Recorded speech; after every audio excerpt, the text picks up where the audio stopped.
അഥ യഥാ സുഷുപ്തോ ഭവതി യഥാ ന കസ്യചന വേദ ഹിതാ നാമ നാഢ്യോ ദ്വാസപ്തതിസഹസ്രാണി ഹൃദയാത് പുരീതതം അഭിപ്രതിഷ്ഠന്തെ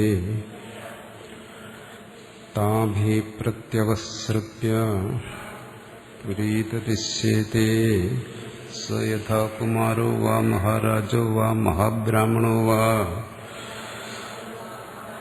അതിഘ്നിമാനന്ദസ്യ ഗത്വാ സൈത ഏവമേവ യേഷ യദച്ഛേദേ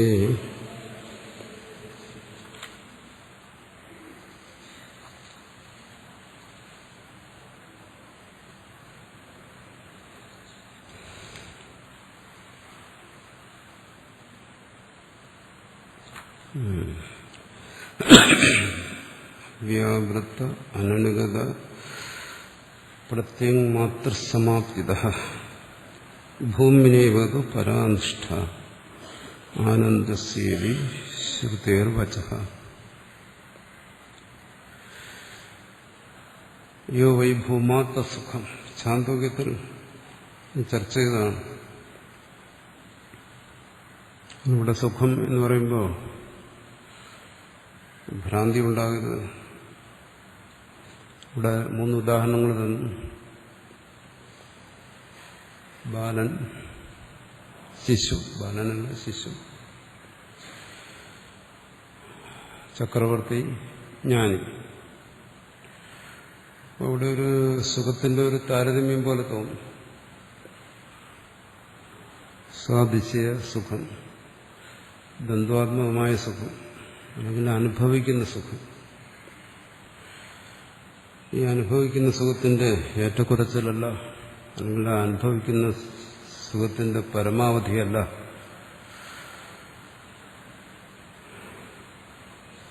അവ്യാവൃത്ത അനനുഗത പ്രത്യമാത്രസമാപ്തിത.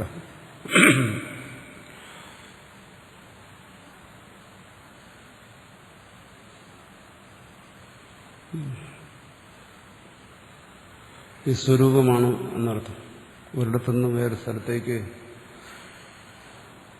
മാറിക്കൊണ്ടിരിക്കുന്നതല്ല. എന്തുകൊണ്ട്?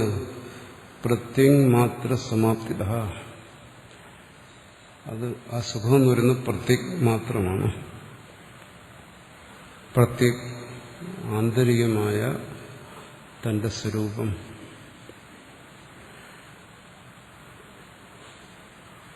അവിടെ ആ സുഖത്തിനെ വിശദീകരിച്ച് അവിടെ കൊണ്ടെത്തിക്കുകയാണ്. സുഖം പ്രത്യേക സ്വരൂപമാണ്. അതിനാണ് യോഗി ഭൂമാത്ത സുഖം ഭൂമിനേവത് പരാനിഷ്ഠാനന്ദസ്യ. ആനന്ദത്തിന്റെ പരമമായ നിഷ്ഠ,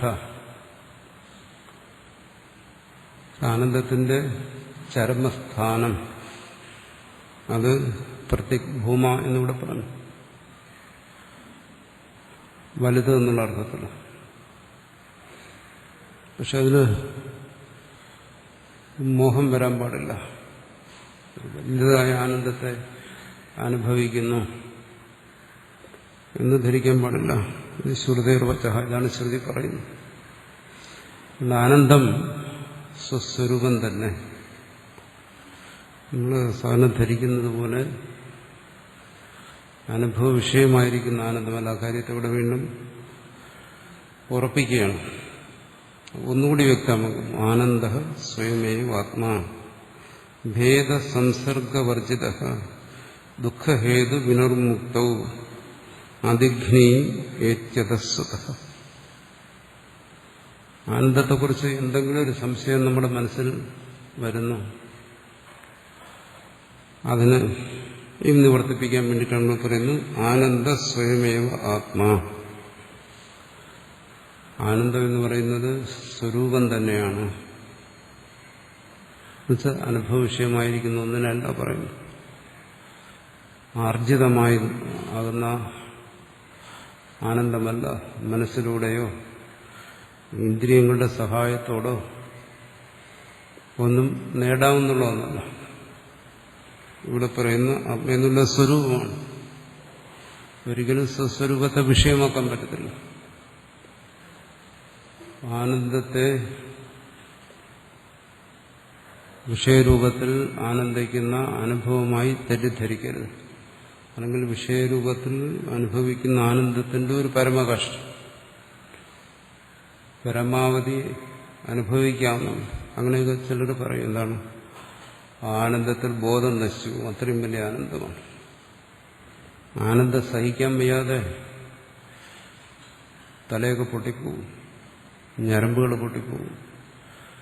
ചിലരും അങ്ങനെ ആശുപത്രിയിലായിട്ടുണ്ട്. ഇങ്ങനെയൊക്കെ പറയും. അതൊക്കെ അതിശോക്തികളും ഭാവനകളും കൽപ്പനകളുമാണ്. ഇവിടെ പറയുന്നത് സ്വയമേവ സ്വസ്വരൂപമാണ്. സ്വസ്വരൂപം എങ്ങനെ തല പൊട്ടിക്കുന്നു, ഞരമ്പ് പൊട്ടിക്കുന്നു, എങ്ങനെ? അതൊന്നുമല്ല. അതും പറയുന്നു ഭേദസംസർഗവർജിത. നമ്മൾക്ക് അനുഭവിക്കാവുന്ന പരമാവധി ആനന്ദവും ഭേദസംസർഗത്തോടു കൂടിയതാണ്. ഭേദസംസർഗം എന്ന് പറയുന്നത് എന്താണ്? താൻ അനുഭവിക്കുന്നവൻ, ആനന്ദം, രണ്ടും തമ്മിലുള്ള ബന്ധം അവിടെ കാണും. ഞാൻ പാൽപ്പായസം കുടിച്ച് സുഖത്തെ അനുഭവിച്ചു കഴിഞ്ഞാൽ ആ സുഖം എൻ്റെ മുമ്പിൽ, എൻ്റെ മനസ്സിൽ അനുഭവിക്കുന്ന ഞാൻ ആസ്വാദനം എന്ന് പറയുന്ന ക്രിയ എൻ്റെ അന്ധകരണത്തിൽ നടന്നുകൊണ്ടിരിക്കും. അത് ഭേദസംസർഗത്തോടു കൂടിയതാണ്. ഇനി അതിലും വലിയൊരു ആനന്ദത്തെ അനുഭവിച്ചിരിക്കട്ടെ. അവിടെ ഈ ഭേദസംസർഗം, ഭേദസംബന്ധം, ഭോക്താവും ഭോഗ്യവുമായിട്ടുള്ള സംബന്ധം, അനുഭവിക്കുന്നവനും അനുഭവ വിഷയവുമായിട്ടുള്ള സംബന്ധം, ഈ സംബന്ധം നിലനിൽക്കും. അത് എത്ര വലിയ ആനന്ദമായാലും ശരി, അവിടെ അനുഭവമുണ്ടോ? ഭേദസംസർഗം ഉണ്ടായിരുന്നു. സമാധിയിലെ സുഖം അനുഭവിച്ചാലോ, എവിടെ അനുഭവിച്ചാൽ ഭേദസംസർഗം ഉണ്ടായിരിക്കും.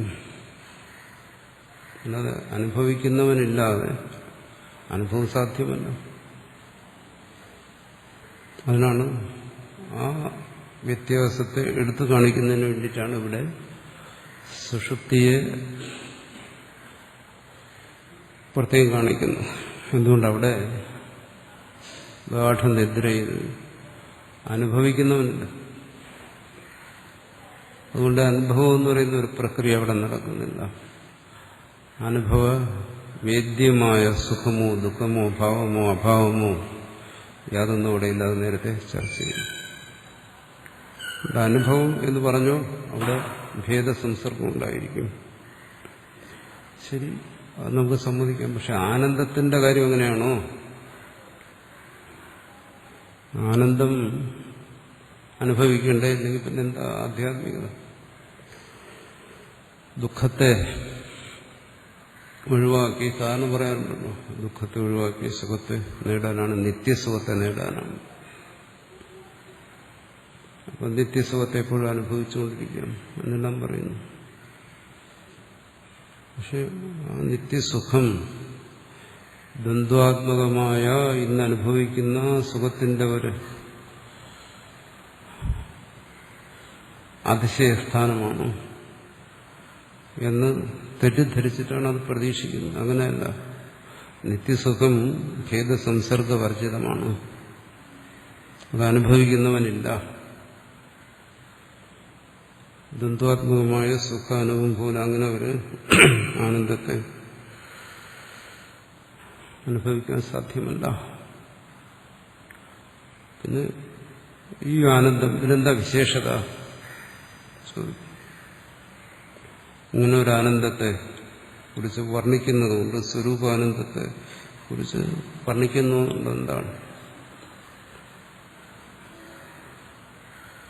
തത്വജ്ഞാനം കൊണ്ട് ഇവിടെ പിന്നെ എന്താ സാധിക്കുന്നു? അങ്ങനെ ആനന്ദസ്വരൂപമായി അത് അനുഭവ വിഷയമാകുന്നില്ല. തത്വജ്ഞാനം കൊണ്ട് എന്താ പ്രയോജനം? പറയുന്നു, ദുഃഖഹേതു വിനിർമുക്തവും അതിഘ്നീമിത്യതസ്വതഃ. അതിന് സ്വതഃ സ്വയം തന്നെ, എന്നുവെച്ചാൽ ഇവിടെ ആ സ്വരൂപസ്ഥിതി, സുഷുപ്തിയിലും ജാഗ്രതത്തിലും സ്വപ്നത്തിലും ഏകരൂപത്തിലുള്ള ആ സ്വരൂപസ്ഥിതി, അവിടെ ജാഗ്രതത്തിലെ ജ്ഞാനം കൊണ്ട് വരുന്ന വിശേഷത എന്താണ്? ദുഃഖഹേതു വിനിർമുക്തോ, ദുഃഖഹേതുവിന്റെ മുക്തി. അതാണ് നമ്മൾ കരുതുന്നത് പോലെ ആനന്ദത്തിന്റെ പ്രാപ്തിയല്ല, മറിച്ച് ദുഃഖഹേതുവിന്റെ വിനിർമുക്തിയാണ് സംഭവിക്കുന്നത്. ദുഃഖഹേതു എന്താ? ഈ സ്വസ്വരൂപത്തെക്കുറിച്ചുള്ള അറിവില്ലായ്മ. ആ സ്വസ്വരൂപത്തെക്കുറിച്ചുള്ള അറിവില്ലായ്മ അറിവുകൊണ്ട് പോകുന്നു.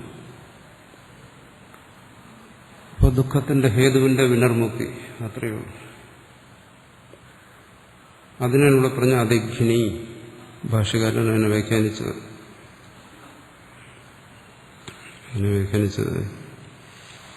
അതിഘ്നിയും അതിശയേന ദുഃഖം ഹന്തി. ദുഃഖത്തിന്റെ കാരണത്തെ ഹനിച്ചാൽ ദുഃഖവും അവിടെ ഹനിച്ചതായി. അതുകൊണ്ടാണ് പറയുന്നത് ആത്യന്തിക ദുഃഖ നിവൃത്തി.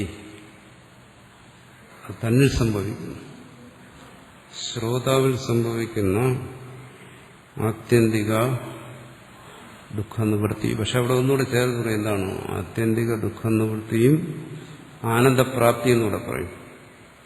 ആനന്ദപ്രാപ്തി എന്നുള്ളതാണ് ഇവിടെ വിശദീകരിക്കുന്നത്. എന്താണ്? സ്വതഃ. ആനന്ദപ്രാപ്തി എന്ന് പറയുന്നത് ദുഃഖ നിവൃത്തിയെ തന്നെയാണ്.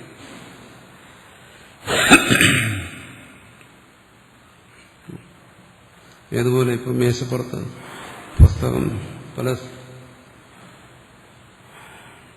സാധനങ്ങളിലൂടെ ഇരിക്കുന്നുണ്ട്.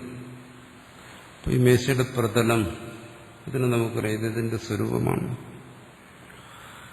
ഈ പ്രതലത്തിന്റെ സ്വച്ഛത, ശുദ്ധത, ഇതിന്റെ സ്വരൂപസ്ഥിതി എന്ന് പറയുന്നത് ഇവിടെ ഉള്ള സാധനങ്ങൾ മാറ്റുക എന്നുള്ളതാണ്. നമ്മൾ പറയും മേശ ക്ലീനായി. ക്ലീനിങ് എന്ന് പറയുന്നത് ഇവിടെ എന്തെങ്കിലും പുതിയ സാധനം കൊണ്ടുവന്നിട്ടാണോ? അല്ല, ഇവിടെയുള്ള സാധനങ്ങൾ മാറ്റിയാൽ മാത്രം മതി. എന്തുകൊണ്ട്? അതിൻ്റെ ആ പ്രതലം ഈ സാധനങ്ങളെ കൊണ്ട് അശുദ്ധമായി. ഇത് നമ്മളൊരു അശുദ്ധിയായി കണക്കാക്കി. ഇതിനെവിടെ നിന്ന് മാറ്റിക്കഴിഞ്ഞാൽ അത് ശുദ്ധിയായി. അത് മാറ്റുന്നതിനുള്ള പ്രയത്നം അത് നമ്മൾ ചെയ്യുന്നു. ഇതിനെടുത്ത് കളയുന്നു, പൊടിയൊക്കെ തുടച്ച് കളയുന്നു. അവിടെ എന്തെങ്കിലും പുതുതായി ആധാനം ചെയ്യേണ്ട ആവശ്യമില്ല. എന്തുകൊണ്ട്? ഈ പ്രതലം അത് ശുദ്ധമാണ്. അങ്ങനെ നമ്മൾ കൽപ്പിക്കുക ഈ പ്രതലം ശുദ്ധമാണ്. എന്താണോ അവിടേക്ക് കടന്നു വന്നത് അതിനെ ഇല്ലാതാക്കിയാൽ മതി.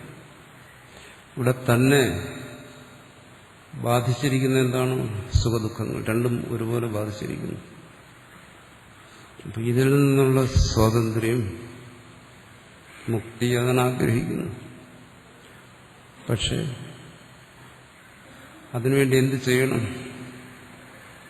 കാരണം ഈ പ്രതലം ഉദാഹരണം പറഞ്ഞതുപോലെ തന്നെ സ്വസ്വരൂപം മുക്തമാണ്. പിന്നെ മുക്തിക്ക് വേണ്ടിയുള്ള പരിശ്രമം എന്താണ്? ആ സുഖദുഃഖങ്ങളെ അവിടെ നിന്ന് മാറ്റുക. സുഖദുഃഖങ്ങളെ മാറ്റിയ വീണ്ടും വരും. അതതിൻ്റെ സ്വഭാവമാണ്. ഇവിടെ വിളക്ക് കൊളുത്തിയാൽ ഇരുളക്കും, പക്ഷെ വിളക്കണിഞ്ഞാൽ ഇരുള് വീണ്ടും വരും. അപ്പൊ സുഖദുഃഖങ്ങളെ മാറ്റാൻ ശ്രമിച്ചു കഴിഞ്ഞാൽ അതിന്റെ സ്വഭാവമാണ്, വീണ്ടും മടങ്ങി വരും. അപ്പൊ അതിന്റെ കാരണത്തെ മാറ്റും. അതിന്റെ കാരണം എന്താണ്? ജീവനെ സംബന്ധിച്ചിടത്തോളം തന്റെ സ്വരൂപം നിത്യമുക്തമാണ് താൻ എന്നുള്ള ബോധമാണ്.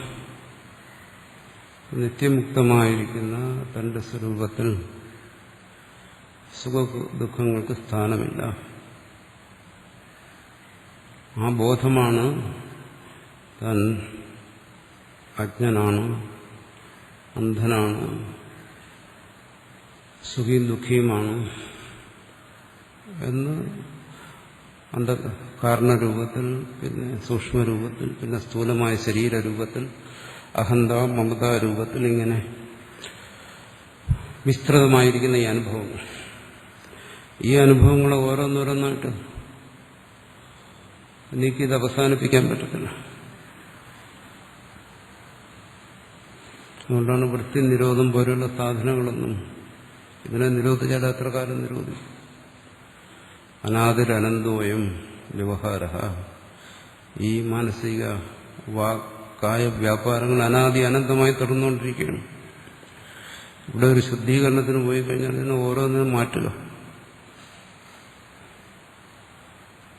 സുഖത്തെ മാറ്റുക, ദുഃഖത്തെ മാറ്റുക, അഹന്തയെ മാറ്റുക, മമതയെ മാറ്റുക. ഇത് ഒരിക്കലും അവസാനിക്കാത്ത ഒരു പ്രക്രിയയാണ്.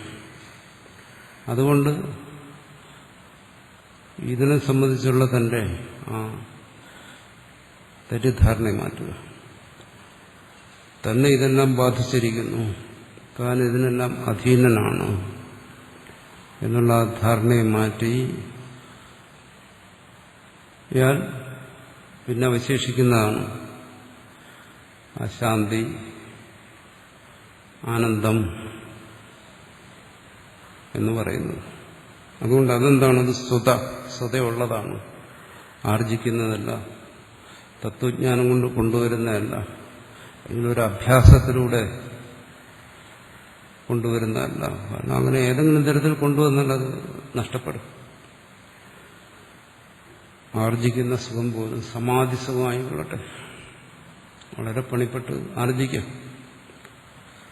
അലൗകികമായ സുഖമാണ്. സാധാരണ ലൗകികമായ ഉപായങ്ങളിലൂടെ കിട്ടുന്ന സുഖമല്ല, അന്നപാനാദികളിലൂടെ കിട്ടുന്ന സുഖമല്ല, വിഷയഭോഗത്തിലൂടെ നേടാവുന്ന സുഖമല്ല. കാരണം പുണ്യവൃദ്ധിയിൽ അന്ധകരണത്തിന്റെ സൃഷ്ടിയാണ് ആ സുഖം, ചിത്തത്തിന്റെ സൃഷ്ടിയാണ് ആ സുഖം. അതിന് വിഷയസംബന്ധമില്ലാത്തതുകൊണ്ട് അത് വളരെ ശ്രേഷ്ഠമാണ്. പക്ഷെ അതും നഷ്ടപ്പെടുന്നു. ഇതുകൊണ്ടതും ആർജിച്ചതാണ്, ആർജിച്ചതെല്ലാം നഷ്ടപ്പെടും. അത് ശ്രേഷ്ഠമാണെങ്കിൽ കൂടി അത് നഷ്ടപ്പെടുന്നു. പക്ഷേ സ്വസ്വരൂപം അതിനെ ആര് നശിപ്പിക്കും? താൻ തന്നെ അതായിരിക്കുമ്പോൾ അതിനെ നശിപ്പിക്കുന്ന ആരാണ്? അപ്പോൾ അതിൽ ഉള്ള ദുഃഖഹേതുക്കളെ, അതാണ് ദുഃഖഹേതു വിനിർമുക്തവും, ആ ദുഃഖഹേതുക്കളുടെ വിനിർമുക്തിയാണ്. അത് അതിന്റെ മുഖ്യ കാരണം. ദുഃഖത്തിന്റെ പരമകാരണമായിരിക്കുന്ന അറിവില്ലായ്മയെ മാറ്റുക. അപ്പോൾ ദുഃഖനിവൃത്തി എങ്ങനെ അനുഭവപ്പെടുന്നു? തന്നിൽ ദുഃഖത്തിനിടയില്ല, തന്റെ സ്വരൂപം അത് നിത്യമുക്തമാണ്. ശരി, ഇങ്ങനെ ഒരു കേവലമായ മനസ്സിന്റെ സമാധാനമാണോ? അല്ല. അതിനു വേണ്ടിയിട്ടാണ് സുഷുപ്തിയെ ചൂണ്ടിക്കാണിക്കുന്നത്. അവിടെ ദുഃഖമുക്തമായൊരവസ്ഥയായിരുന്നു. അവിടെ ദുഃഖകാരണം ഒന്നും തന്നെ ബാധിച്ചില്ല. അങ്ങനെ ഒന്ന് സംഭവിക്കാം, ദുഃഖരഹിതമായൊരു സ്ഥിതി. അതാണ് തന്റെ സ്വരൂപത്തിൽ സദാ സംഭവിച്ചുകൊണ്ടിരിക്കുന്നത്. അത് സഹജമായി സംഭവിക്കുന്നു എന്നേ ഉള്ളൂ. ഇവിടെ ചെറിയ ചോദിക്കുന്നുണ്ട്, ഇവിടെ ഇത്രയും വിശദമായിട്ട് അജാതശത്രു സുഷുപ്തി എന്നുള്ള ദൃഷ്ടാന്തത്തിലൂടെ ആ ദുഃഖ നിവൃത്തിയെ വ്യക്തമാകുന്നു. പക്ഷെ മറ്റു ചില ഭാഗങ്ങളിൽ നിദ്രാലസ്യ പ്രമാദോത്ഥം എന്ന് പറഞ്ഞിട്ടും അതിന് തമസിന്റെ കാര്യമായി പറയുന്നുണ്ടല്ലോ എന്ന് പറയുന്നു. അത് ശാസ്ത്രമല്ല. ഇവിടെ എന്താണ് പറഞ്ഞത്? അത് നിരുപാധികമാണ്, സ്വാഭാവികമാണ്, അദ്വയമാണ്. ഇത്തരത്തിലാണ് ആ സുഷുപ്തി ഇവിടെ വർണ്ണിക്കുന്നത്. മറ്റു ചിലടത്ത് പറയുന്നത് നിദ്ര ആലസ്യം ഒക്കെയാണ്. അപ്പോ അതെന്തിനു പറയുന്നു? അത് നിദ്രാലസ്യം എന്നും മറ്റും ഹേയമായ രീതിയിൽ പറയുന്നു, ഉപേക്ഷിക്കത്തക്കതായി പറയുന്നു. ഇവിടെ പറയുന്നത് എന്താണ്?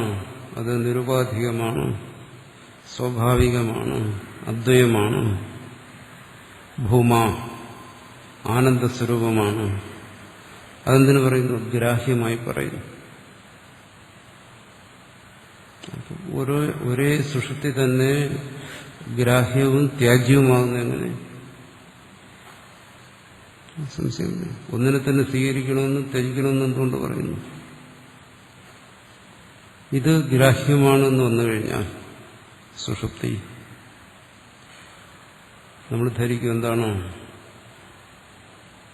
സുഷുപ്തിയാണോ ലക്ഷ്യം, ഉറങ്ങുക. കാരണം അവിടെ എന്താ പറയുന്നത്? സദാ സൗമ്യ തഥാ സമ്പന്നോ ഭവതി സംപ്രസാദമധിഗച്ഛതി. പലതരത്തിലാണ് വർണ്ണിക്കുന്നു. പ്രാണബന്ധനം ഹി സൗമ്യമന. ശ്രുതിയിൽ മറ്റേതവസ്ഥകളെ വർണ്ണിക്കുന്നതിനും കൂടുതൽ വർണ്ണിക്കുന്ന ഈ സുഷുപ്തിയാണ്. എത്ര വേദ അവേദ, ഇവിടെയാണ് വേദങ്ങളെല്ലാം വേദങ്ങളല്ലാതെ ഇനി വരുന്ന ഭാഗങ്ങൾ അതെല്ലാം പറയും. അതാണ് ലക്ഷ്യം, അതാണ് പ്രാപ്യമെന്ന് ഉണ്ടാകും. അതായിക്കോട്ടെ. കാരണം എന്താ പറയുന്നത്? അവിടെ ജീവപരഭേദമില്ലാതെ ഏകത്വമാണ്, സ്വരൂപസ്ഥിതിയാണ്. അതായിക്കോട്ടെ. പക്ഷെ അങ്ങനെ വന്നു കഴിഞ്ഞാൽ ഇവിടെ ഈ പറയുന്ന സ്വരൂപസ്ഥിതി, ആനന്ദപ്രാപ്തി, ദുഃഖനിവൃത്തി, മുക്തി, ഈ പറയുന്ന കാര്യം ഇങ്ങനെ പല ശബ്ദത്തിൽ പറയുന്ന ഈ കാര്യം സംഭവിക്കാതെ, അതാണ് തകരാറ്. അതിനെ ഗ്രാഹ്യമായി സ്വീകരിച്ചു. അത് സംഭവിക്കാതെ എന്തുകൊണ്ട് സംഭവിക്കുന്നില്ല? കാരണം അത് സംഭവിക്കാൻ ഒരു സ്ഥലമേ ഉള്ളൂ, ഈ ജാഗ്രത. എന്തുകൊണ്ട് ജാഗ്രതയിലേ സംഭവിക്കത്തുള്ളൂ? കാരണം ഇവിടെ മാത്രമേ ഈ ബോധം, ഈ ജ്ഞാനം ഇതിന് നിലനിൽക്കാൻ പറ്റുള്ളൂ. സ്വപ്നത്തിൽ പറ്റില്ല, കാരണം അത് നമ്മുടെ കയ്യിലില്ല, നമ്മുടെ പിടിവിട്ട സാധനമാണ്. അവിടെ നമുക്കിപ്പോൾ പരിശ്രമം സാധ്യമല്ല. സുഷുപ്തി അത് പൂർണ്ണമായും പോയി. പിന്നെ ഇപ്പോൾ കൈവശമുള്ള എന്താണ്?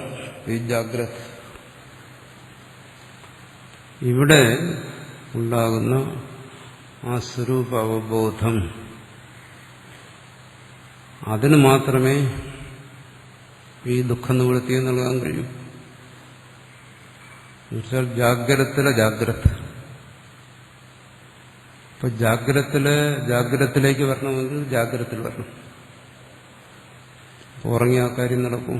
ഇല്ല. ഉറക്കം പരിഹാരമാണോ? അല്ല. പറഞ്ഞൊക്കെ ശരിയാണ്. അതുകൊണ്ട് ആ നിലയ്ക്ക് ഉറക്കം ത്യാജ്യമാണോ? ഇതൊന്നും ഉറങ്ങാൻ വേണ്ടി പറയുന്നതല്ല. ദീർഘമായ സുഷുപ്തി കൊണ്ട് കാര്യം നടക്കത്തില്ല. ആ ഉറക്കത്തിൽ നിന്ന് ഉണരണം. ഉണർന്നാൽ പോരാ, അവിടെ ഒന്നുകൂടി ഉണരണം. ആ രണ്ടാമത്തെ ഉണർവിന് ഒന്നാമത്തെ ഉണർവ് ആവശ്യമാണ്. ജാഗ്രതയിൽ വന്നാലേ പറ്റൂ. മറ്റൊരിടത്ത് ഒന്നും ചെയ്യാൻ സാധ്യമല്ല. അതുകൊണ്ട് സുഷുപ്തിയെ നിദ്ര, ആലസ്യാദികൾ തമോ കാര്യമെന്ന് പറയും. തമസിന്റെ കാര്യമെന്ന് പറയുന്നതിനും വേറെയും ഇതുണ്ട്. കാരണം മുമ്പത് വിശദമായി സംസാരിച്ചാണ്. ഹിത നാഡികളെക്കുറിച്ച്, പുരീജത്തിനെ കുറിച്ച് എല്ലാം പറഞ്ഞു. സുഷുപ്തിയിൽ എന്താണ് സംഭവിക്കുന്നത്? അവിടെ സംഭവിക്കുന്നത് ഇതിന്റെ എല്ലാം ഒരു സങ്കോചമാണ്. ലയമെന്നോ സങ്കോചമെന്നോ പറയാം. ആ ലയം അല്ലെങ്കിൽ ആ സങ്കോചം ഈ ജാഗ്രത് പ്രജ്ഞയെ സങ്കോചിപ്പിക്കുകയാണ്. സങ്കോചം തമസിന്റെ സ്വഭാവമാണ്. വികാസം, പ്രകാശം സത്വത്തിന്റെ കാര്യമാണ്. അപ്പോൾ സങ്കോചത്തിലേക്ക് പോയി ഈ പ്രജ്ഞ, ഏത് ജാഗ്രതത്തിലെ ഈ പ്രജ്ഞ നഷ്ടപ്പെടുത്തിയാൽ ജാഗ്രതത്തിൽ നേടേണ്ടതായ ഈ ജ്ഞാനം അത് നഷ്ടപ്പെടും. അതുകൊണ്ട് പറയുന്നു, അത് നമുക്കറിയാമല്ലോ, സുഷുപ്തിയിലേക്ക് നമ്മൾ പോകുമ്പോൾ ഇവിടെയുള്ള എല്ലാം നഷ്ടപ്പെടുന്നു. അതിന് മുന്നോടിയായി നമുക്ക് അനുഭവിക്കാൻ കഴിയും ആലസ്യം, കൂട്ടുവാഴുന്നു, ക്ഷീണം വരുന്നു. കർമ്മസമാപ്തി, കർമ്മസങ്കോചത്തിന്റെ അടയാളങ്ങളാണ് അതെല്ലാം. അത് തമസിനോട് ചേർന്ന് നിൽക്കുന്ന കാര്യമാണ്. അവിടെ ഇത് പറയുന്നത് പരദൃഷ്ടിയിലാണ് ഓർക്കണം. അവിടെ ജാഗ്രതത്തിൽ ഈ പ്രകാശം തരുന്ന സത്വമല്ല പ്രവർത്തിക്കും, മറിച്ച് ശ്രുതിയിലേക്ക് നയിക്കുന്ന തമസ്സാണ്. ലയത്തിന് ഉപാദാനമായിരിക്കുന്ന തമസ്സാണ് പ്രവർത്തിക്കുന്നത്. ആ അർത്ഥത്തിലാണ് പറയുന്നത് എന്താണ് സുഷുപ്തിയിൽ തമസ്സുണ്ട്, നിദ്ര തമസ്സാണെന്നൊക്കെ പറയും. പക്ഷെ അത് ഇവിടെ പറയുന്നു, ഇത്രയും ചർച്ചയിൽ നിന്ന് നമുക്ക് മനസ്സിലാക്കാം ഇവിടെ പറയുന്നത് ആ സുസ്വരൂപസ്ഥിതിയെ കുറിച്ചല്ല പറയുന്നത്. സുഷുപ്തിയെ തമസ്സെന്ന് പറയാം, ജാഗ്രതത്തിന് സത്വമെന്ന് പറയാം. രണ്ടു പറഞ്ഞാലും ആ സ്വരൂപസ്ഥിതിക്ക് മാറ്റമില്ല. അത് ജാഗ്രതത്തിനും സുഷുപ്തിയിലും ഈ സത്വത്തെയോ തമസ്സിനെയോ ആശ്രയിക്കാതെ സത്വത്തിൽ നിന്നും തമസ്സിൽ നിന്നും സ്വതന്ത്രമായി ഏകരൂപത്തിൽ, പരിപൂർണ ആനന്ദരൂപത്തിൽ പ്രകാശിക്കുന്നു. തമസ്സും സത്വനെ ബാധിക്കുന്നില്ല എന്നുള്ള. അവിടെ നിദ്രാലസ്യം ഗീതയിലും മറ്റും പറഞ്ഞില്ലേ, സത്വം രജസ് തമസ് ഇതിനെയൊക്കെ ഉണ്ടെങ്കിൽ അത് ആ ദൃഷ്ടിയിൽ ആ പ്രക്രിയയിലൂടെ, ആ വിചാര രീതിയിലൂടെ അത് ശരി തന്നെയാണ്. അതുകൊണ്ടാണ് ഇവിടെ ഉറങ്ങാനല്ല ആവശ്യപ്പെടുന്നത്, ഉണരാനാണ് ആവശ്യപ്പെടുന്നത്. ഉറക്കം പാരമാർത്ഥികമാണെന്ന് അറിഞ്ഞുകൊണ്ട് തന്നെ ഉണരാനാണ് പറയുന്നത്. ഉറക്കം തുടരാൻ ആവശ്യപ്പെടുന്നില്ല. പ്രാധാന്യം ഇവിടെ വന്നു ഉണർവിന്. മറ്റു രണ്ടവസ്ഥകളെക്കാളും പ്രാധാന്യം വന്നത് ഉണർവിനാണ്. അതുകൊണ്ട് അവിടെ ഈ ദുഃഖനിവൃത്തി സംഭവിക്കണം. അതിന് ദുഃഖഹേതു നിവൃത്തി സംഭവിക്കണം. ദുഃഖനിവൃത്തി ദുഃഖഹേതു നിവൃത്തിയിലൂടെ സംഭവിക്കൂ. ദുഃഖഹേതു നിവൃത്തി വിവേകം കൊണ്ടേ സംഭവിക്കൂ. സ്വരൂപബോധം കൊണ്ടേ അത് സംഭവിക്കത്തുള്ളൂ. വേറെ ഉപായമൊന്നുമില്ല. ഇത് അദ്വൈതിയുടെ അഭിപ്രായം. ആ നിലയ്ക്ക് ഈ ബോധം അനായാസമായി സ്വായത്തമാക്കാവുന്ന ഒന്നാണ്. ആത്മബോധത്തോടുകൂടി മുന്നോട്ട് പോകും. അത് പ്രയാസമുള്ള കാര്യമാണ്. മറ്റ് ഏത് സാധനങ്ങളെ അപേക്ഷിച്ചും അത്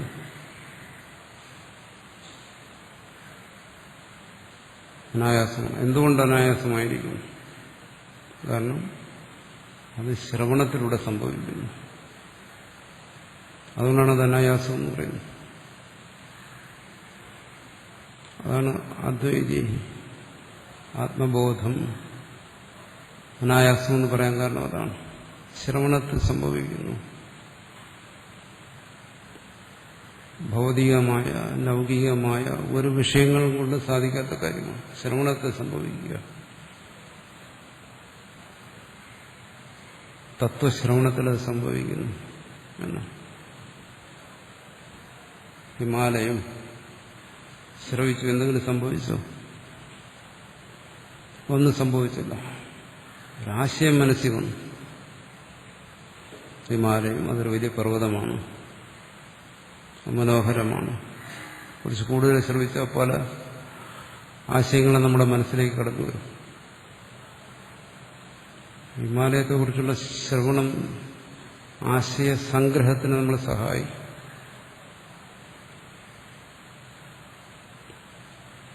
ഹിമാലയത്തെക്കുറിച്ചുള്ള ബോധം അവിടെ അപൂർണമായിരിക്കും. മറിച്ച് ഹിമാലയത്തെക്കുറിച്ചുള്ള ഭാവനകൾ ഇങ്ങനെ പൊട്ടിവിടരും. ഹിമാലയത്തെക്കുറിച്ച് ജീവിതത്തിൽ ഒരിക്കലും ഹിമാലയം അനുഭവിച്ചിട്ടില്ലാത്തവനും ഹിമാലയത്തെക്കുറിച്ച് കവിത എഴുതും. അതുകൊണ്ട് ഭാവനയിലൂടെ. പക്ഷെ ഇവിടെ അദ്വൈതി പറയുന്ന എന്താണോ? ശ്രവണം, തത്വശ്രവണം തന്നെ തത്വത്തെക്കുറിച്ചുള്ള ഈ ബോധമില്ലായ്മയ്ക്ക് പരിഹാരമാണ്. അത് ഹിമാലയത്തെ ശ്രവിക്കുന്ന പോലെ അല്ല. അതെന്താ ഈ വ്യത്യാസം വരാൻ കാരണം? തത്വത്തെക്കുറിച്ച് ശ്രവിക്കുമ്പോൾ അവിടെ ഭാവനയുടെ ആവശ്യമില്ല. ഹിമാലയത്തെക്കുറിച്ച് ശ്രവിച്ചാൽ ഹിമാലയത്തെ മനസ്സിലാക്കാൻ നമ്മളെ സഹായിക്കുന്ന നമ്മുടെ ഭാവനകളാണ്. ഭാവനയിലൂടെ ഗ്രഹിക്കുന്നത് അപൂർണമാണ്.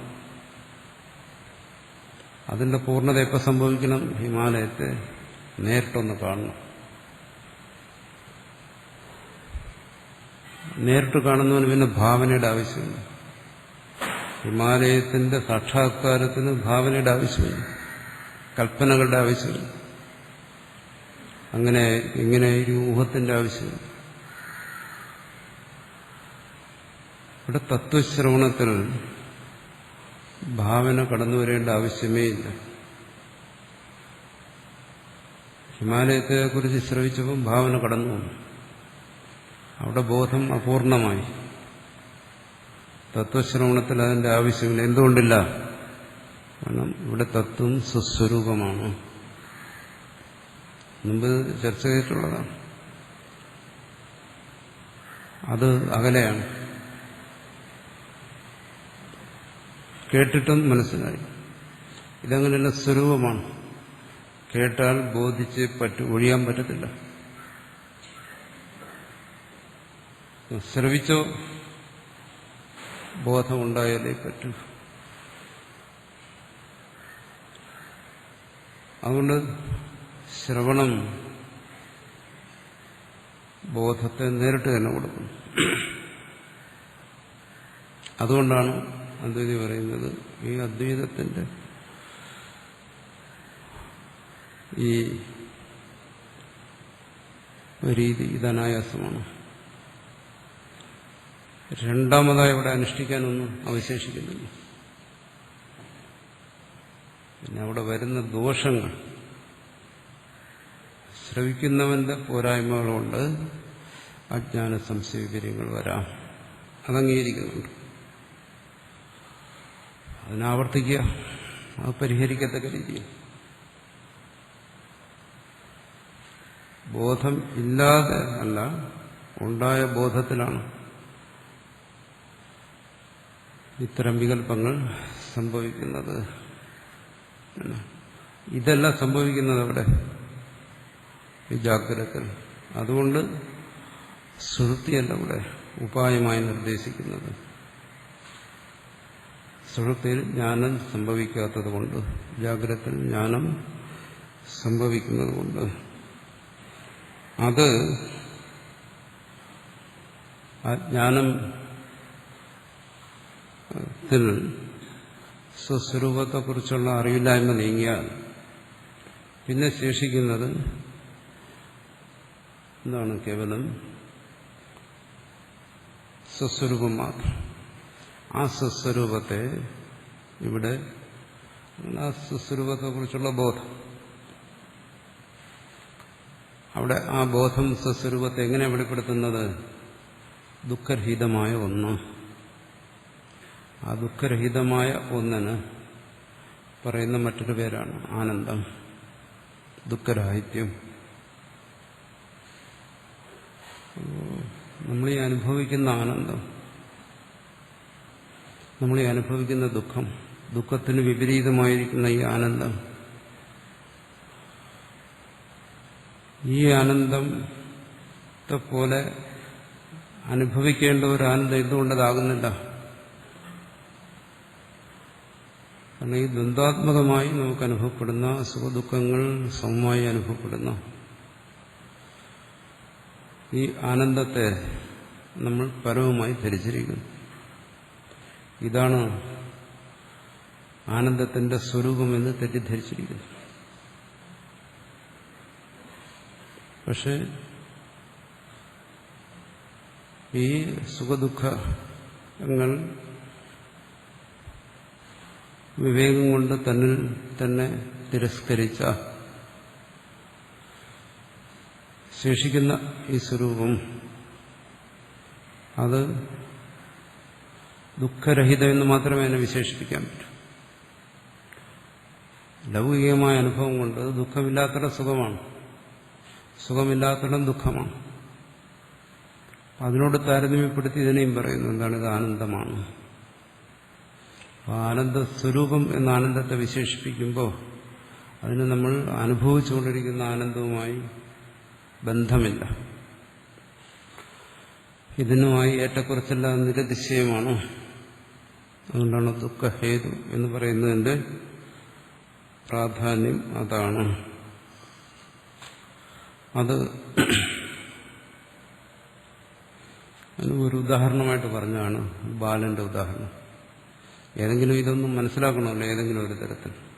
അതിനടുത്ത ഭാഷ്യത്തിൽ പറയുന്നു, യേശാം ച കുമാരാദീനാം സ്വഭാവാവസ്ഥാനം സുഖം ദുരിതശയം പ്രസിദ്ധം ലോകേ. ഈ ലോകത്തിൽ കാണുന്ന സുഖങ്ങൾ, ഞാനിപ്പോൾ അനുഭവിക്കുന്നതിലും കൂടുതൽ സുഖങ്ങൾ, സുഖത്തിന്റെ എല്ലാ ഉപായങ്ങളും സ്വായത്തമാക്കി പരമാവധി ദുഃഖത്തെ ഒഴിവാക്കി എനിക്ക് അനുഭവിക്കാവുന്നുള്ള ആ സുഖം, ചക്രവർത്തിയുടെ സുഖം.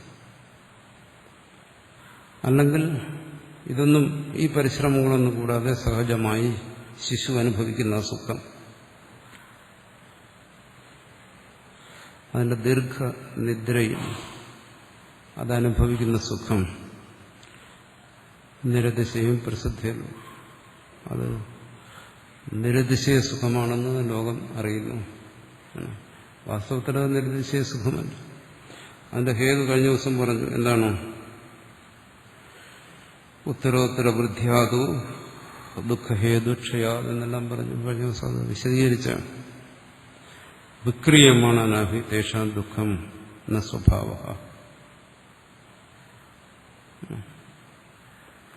അപ്പോൾ എവിടെയാണ് സാധാരണഗതിയിൽ നമുക്ക് സുഖദുഃഖങ്ങൾ അനുഭവപ്പെടുന്നത്? അത് അന്ധകരണത്തിൽ നമ്മുടെ മനസ്സിൽ സുഖപരിണാമം പ്രത്യക്ഷപ്പെടുന്നതല്ല വാസ്തവത്തിൽ. അത് സുഖം തന്നെയാണ്.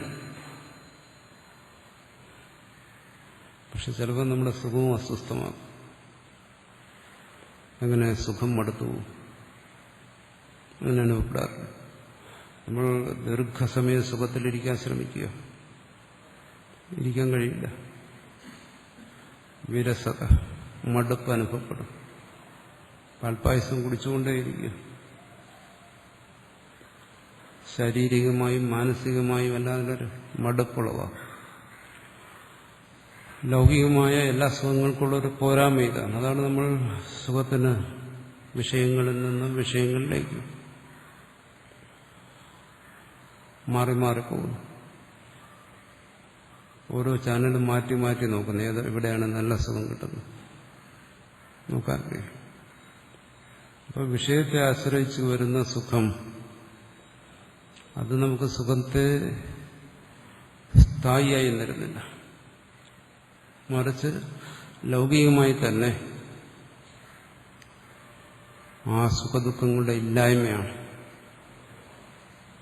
അതാണ് സ്ഥായിയായ സുഖത്തെ തരുന്നത്. അതുകൊണ്ടാണ് ശിശുവിന് ദീർഘസുഷുപ്തിയിൽ കഴിയാൻ കഴിയുന്നത്. അവിടെ അവൻ സ്വസ്ഥത അനുഭവിക്കുന്നു, സുഖം അനുഭവിക്കുന്നു. രാജാവ് ശത്രുക്കളെല്ലാം സംഹരിച്ച് തന്റെ കോട്ടയെല്ലാം നല്ല ബലപ്പെടുത്തി പൗരജനങ്ങളെല്ലാം തന്റെ വരുതിക്ക് നിർത്തി അന്തഃപുരത്തിലേക്ക് പോയി സ്വസ്ഥമായി ഉറങ്ങുന്നു. അവിടെയെല്ലാം എന്താണ്? ബാഹ്യമായോ ആന്തരികമായോ ഉള്ള ദുഃഖങ്ങളെല്ലാം ഒഴിവാക്കിക്കഴിഞ്ഞാൽ ശേഷിക്കുന്നിടത്താണ് സുഖം. ദുഃഖം വിദ്വാന്റെ കാര്യം പറയുന്നു. വിദ്വാൻ സ്വയം ബോധിക്കുന്ന എന്താണ്? തന്നിൽ ഈ സുഖദുഃഖങ്ങൾക്ക് യാതൊരു സ്ഥാനവുമില്ല. ദൃഢമായ വിവേകം. അയാൾ സുഖദുഃഖങ്ങളെ ആർജിക്കുന്നതിന് വേണ്ടിയുള്ള യത്നങ്ങൾ ചെയ്യുന്നില്ല. സുഖദുഃഖങ്ങളെ നിരാകരിക്കുന്നതിനുള്ള, ഇല്ലാതാക്കുന്നതിനുള്ള യത്നങ്ങൾ ചെയ്യുന്നില്ല. ഈ രണ്ട് യത്നങ്ങളും മനസ്സിലില്ലെങ്കിൽ, സുഖദുഃഖത്തെ ആർജിക്കാനുള്ള യത്നം, സുഖദുഃഖങ്ങളെ പരിഹരിക്കുന്നതിനുള്ള യത്നം, ഈ രണ്ട് യത്നങ്ങളിൽ നിന്നും മനസ്സ് സ്വതന്ത്രമായ അത് ശാന്തിയാണ് മനസ്സിന്. ദുഃഖത്തെ ഒഴിവാക്കുന്നതിനുള്ള ഏത് യത്നവും അത് ദുഃഖത്തിന് കാരണമാണ്. ദുഃഖനിവൃത്തിക്ക് വേണ്ടിയുള്ള എല്ലാ പരിശ്രമങ്ങളും ദുഃഖത്തോടൊപ്പമേ സംഭവിക്കും. ശ്രമം ദുഃഖത്തെ ഉണ്ടാക്കും.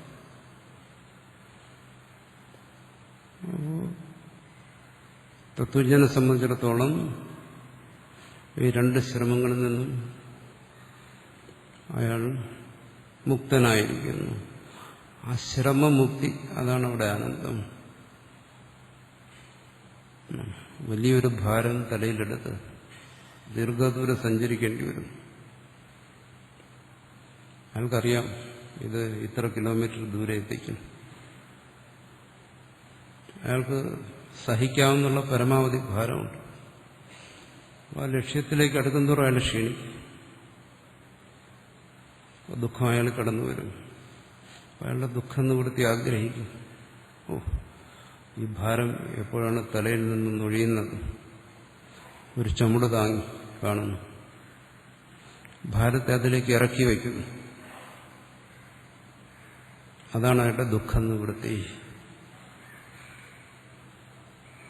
എന്താ അവിടെ ആനന്ദത്തെ ആർജിക്കുന്നതിന് വേണ്ടി രണ്ടാമതൊരു പ്രവൃത്തിയുടെ ആവശ്യമില്ല. അയാൾക്ക് ആനന്ദം കൊടുക്കുന്ന എന്താണോ ആ ദുഃഖത്തിന്റെ നിവൃത്തി മാത്രം ആശ്വാസമായി. അയാൾക്ക് സന്തോഷത്തിന് വേണ്ടി പാൽപ്പായസം കുടിക്കേണ്ട കാര്യമില്ല.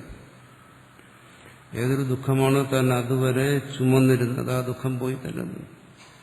ഏത് നിമിഷമാണോ ആ ഭാരം തന്റെ തലയിൽ നിന്ന് ഒഴിയുന്നത് ആ നിമിഷം അയാൾ ആശ്വസിക്കുന്നു, അയാളുടെ മനസ്സിന് ശാന്തി വരുന്നു. ഇതുപോലെയാണ് ഇവിടെയും ആനന്ദപ്രാപ്തി എന്ന് പറയുന്നത്.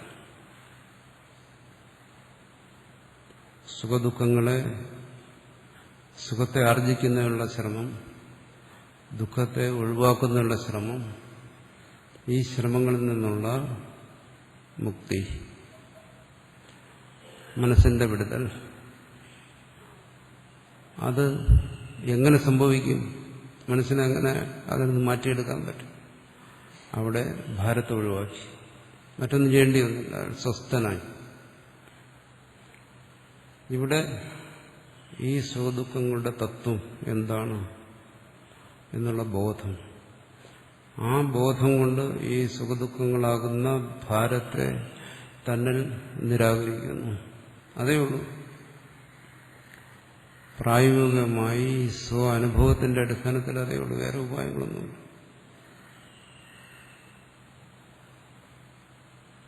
അനുഭവത്തിന്റെ അടിസ്ഥാനത്തിലാണ് ആചാര്യന്മാരത് പറഞ്ഞിരിക്കുന്നത്.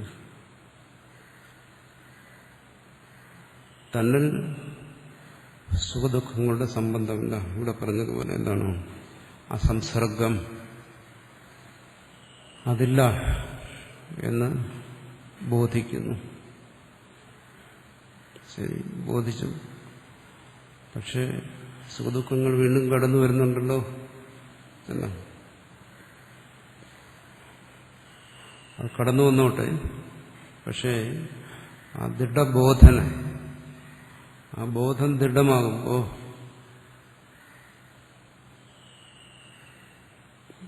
അവയ്ക്ക് തന്നെ ബാധിക്കാൻ കഴിയില്ല. സുഖദുഃഖങ്ങൾ വരും, സുഖദുഃഖങ്ങളുടെ പ്രവാഹം തടുക്കാൻ കഴിയില്ല. എന്താണത്? അനാദിരനന്തമാണ്.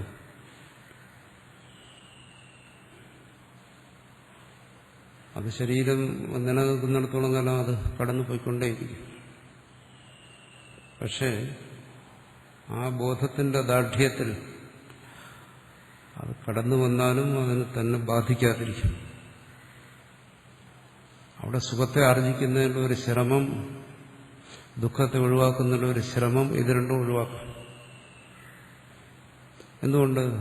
അങ്ങനെ സുഖദുഃഖങ്ങൾ അതിനൊരു നിലയുണ്ടെങ്കിൽ അത് സഹജമാണ്, സ്വാഭാവികമാണ്, പ്രകൃതിയുടെ നിയമമാണ്. അത് സംഭവിക്കേണ്ടത് സംഭവിച്ചു തന്നെ തീർന്നു. അങ്ങനെ ബോധത്തിലെ ഏതാദൃശ വിഷയങ്ങളെക്കുറിച്ചുള്ള നിശ്ചിന്തത,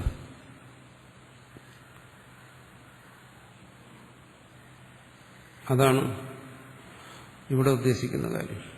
ജാഗ്രത് ബോധത്തിൽ അവിടെ സുസ്വരൂപം ഇവയെ സ്പർശിക്കാതിരിക്കുന്നു എന്നുള്ള ബോധം മതി അയാളെ സംബന്ധിച്ച്. അല്ലാതെ അതിൻ്റെ ഗ്രാഹ്യ ത്യാജ്യങ്ങൾക്ക് വേണ്ടിയിട്ടുള്ള യത്നം അവിടെ ആവശ്യമില്ല. യത്നത്തിൽ നിന്ന് അവൻ മുക്തനായിരിക്കുന്നു. മറിച്ചാണെങ്കിലോ വിക്രിയമാണാനാംഭി തേഷാം ദുഃഖം.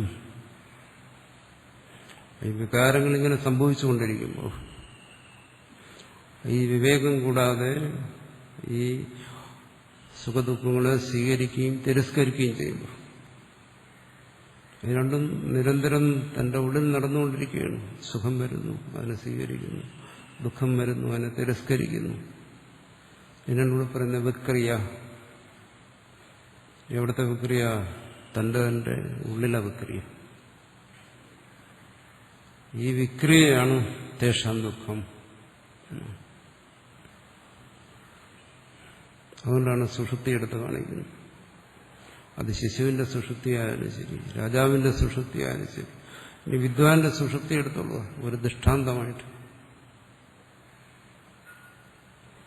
ഏത് സുഷുപ്തി എടുത്താലും ശരി, അവിടെ ഒരു വിക്രിയയില്ല, ആന്തരികമായ യത്നമില്ല, ഈ മൽപ്പിടുത്തമില്ല മനസ്സിന്റെ. അത് വിവേകം കൊണ്ട് സാധിക്കുന്ന കാര്യമാണ്.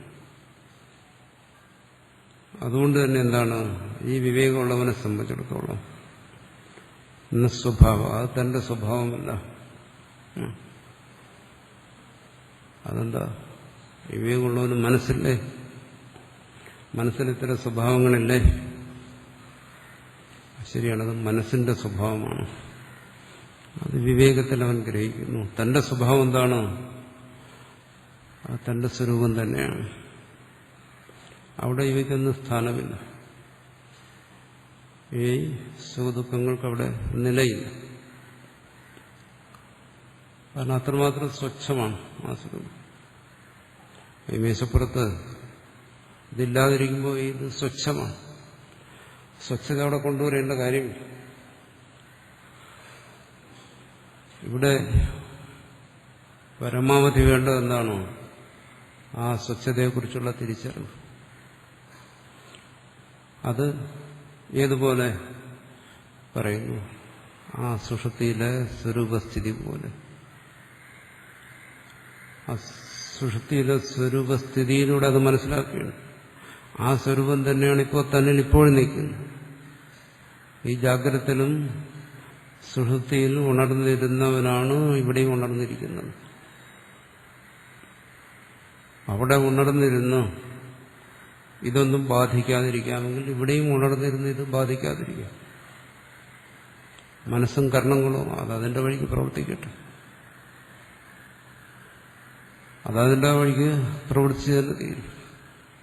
ഇവിടെ ഈ ഉണർന്നിരിക്കുന്നവനെ സഹായിക്കാനൊന്ന് മാത്രമേ ഉള്ളൂ, അവന്റെ വിവേകം. അവിവേകം എങ്ങനെ ഉണ്ടായി? ആ സ്വരൂപത്തെക്കുറിച്ച് അവൻ ശ്രവിച്ചപ്പോൾ. എവിടെ നിന്ന് ശ്രവിച്ചു? ശ്രുതിയിൽ നിന്ന്, ഗുരുവാക്യത്തിൽ നിന്ന്. തത്വമസി അവിടെ ബോധിപ്പിച്ചു. അതാണിവിടെ നിർദ്ദേശിക്കുന്ന ഉപായം. അത് ആത്മനിഷ്ഠമായി അത് പ്രത്യേകം ശ്രദ്ധിക്കണം. ഇതിനെ ആത്മനിഷ്ഠമായി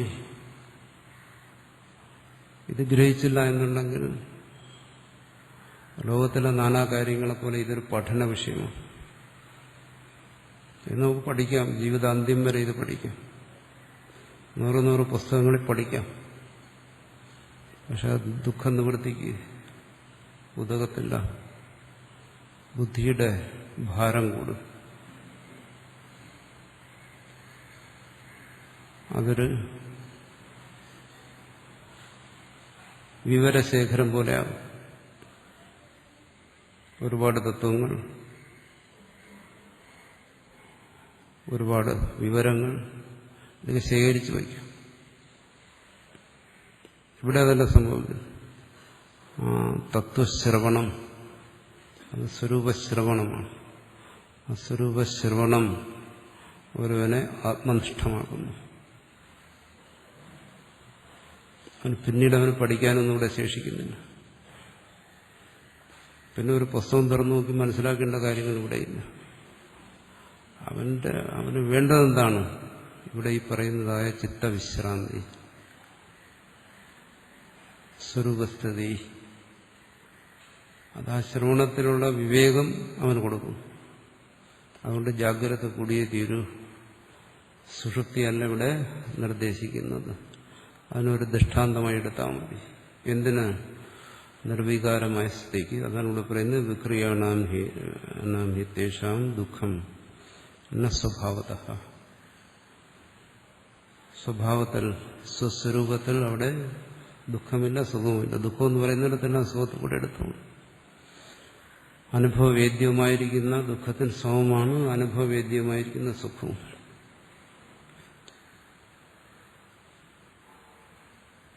അതിൽ പ്രാധാന്യം വിവേകത്തിന്, ജ്ഞാനത്തിന്.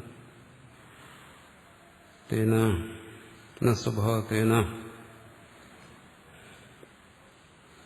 തേഷാം സ്വാഭാവിക അവസ്ഥ ദൃഷ്ടാന്തേന ഉപാദീയതേ പ്രസിദ്ധത്വ. അതുകൊണ്ട് അവരുടെ സ്വാഭാവികമായ അവസ്ഥ അതാണ് ഇവിടെ കാണിക്കുന്നത്. ഈ സുഖദുഃഖങ്ങൾ അവരെ സ്പർശിക്കാതിരിക്കുന്ന അവസ്ഥ, അവരുടെ അസ്വരൂപസ്ഥിതി, അതിനിവിടെ കാണിക്കുകയാണ്. അതിൽ നേരത്തെ പറഞ്ഞു, അതിൽ ഒരു തത്വബോധം എന്നുള്ള നിലയ്ക്ക് സ്വീകരിക്കേണ്ടത് ഒരു ദൃഷ്ടാന്തം, തത്വജ്ഞന്റെ ദൃഷ്ടാന്തം. ഇവിടെ ശിശുവിനെ സംബന്ധിച്ചായാലും ചക്രവർത്തിയെ സംബന്ധിച്ചാലും ആ പരമാർത്ഥ സുഖസ്ഥിതിക്ക് ഈ വിക്രിയകളൊന്നുമില്ലാത്ത ആ സുഷുപ്തിയിലേക്ക് പോകേണ്ടി വരും. അല്ലാതെ ആ പരമാർത്ഥ സ്ഥിതിയിലെത്താൻ കഴിയില്ല. തത്വജ്ഞൻ അങ്ങനെയല്ല. ജാഗ്രതത്തിൽ ഉണർന്നിരിക്കുമ്പോൾ തന്നെ ഈ വിവേകത്തോടു കൂടിയിരിക്കുമ്പോൾ അവൻ സ്വരൂപസ്ഥിതിയിലാണ്. തന്റെ സ്വരൂപം ദുഃഖനിവൃത്തമാണ് എന്നുള്ള ആ ബോധം, അത് മതി അവനെ സംബന്ധിച്ച്. അതിനപ്പുറം ദുഃഖനിവൃത്തിക്ക് രണ്ടാമതൊന്നിന്റെ ആവശ്യമില്ല. അതുകൊണ്ട് അതാണ് ഇവിടുത്തെ മുഖ്യമായ ദൃഷ്ടാന്തം. നേഷാം സ്വ അഭിപ്രായം. അതുകൊണ്ട് അങ്ങനെ ധരിച്ചു കളയരുത്. പറഞ്ഞു വന്ന കാര്യം, ഇന്ന് മുഖ്യമായി ചർച്ച ചെയ്ത കാര്യം എന്താണ്? ഇവിടെ സുഷുപ്തിയെ ഒരാദർശമായി എടുക്കാൻ നിങ്ങളെ പഠിപ്പിക്കാൻ, ബോധിപ്പിക്കാൻ. ഉറക്കം കിട്ടുന്നവർ സന്തോഷിക്കുകയോ ഉറക്കമില്ലാത്തവർ നിരാശപ്പെടുകയോ വേണ്ട. രണ്ടു കാര്യങ്ങളുമല്ല ഇവിടെ ചർച്ച ചെയ്യുന്നു. മറിച്ച് അതിലൂടെ മനസ്സിലാക്കേണ്ട ഒരു കാര്യമുണ്ട്, ആ സ്വരൂപസ്ഥിതി.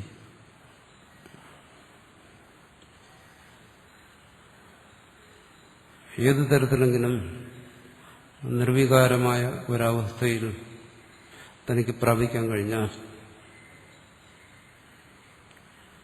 ഇതുവരെ ഞാൻ ഒന്നും പറഞ്ഞില്ല, സ്വസ്ഥമായിരുന്നു എന്ന് പറയാൻ കഴിഞ്ഞു കഴിഞ്ഞാൽ അത് മതി. അത് ചിലർ പറയും കുറച്ചു കാലമായിട്ട് അത് കഴിയുന്നില്ല, വേണ്ട. അതിനാണ് ശിശുവിന്റെ ഉദാഹരണം പറഞ്ഞത്.